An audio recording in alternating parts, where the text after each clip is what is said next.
Oh, to se kanon na nenga motivation imo.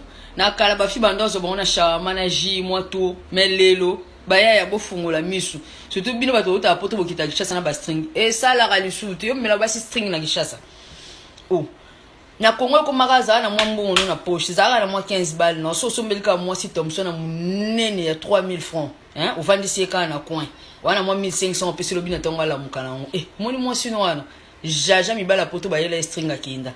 Basa Congo ba umilana ba ngoni susté Thompson makimba mwa kwanga kanga kaika na kwa veni kotika ki pa vente hein ba no kwa kinbo fungola misu vandela kanati 1h du matin au kotisi aussi mizero ki o comprendre que non tant ola mukana mwa 1500 na ba string a poto esa elo tata ba yele sur la parfum atale ba yele ba intimidation ba stick ya ba string ozara borna kokenda na musika te chaque poko kama Thompson mo kwanga nganza mbela na kwa veni koketa na nga motivation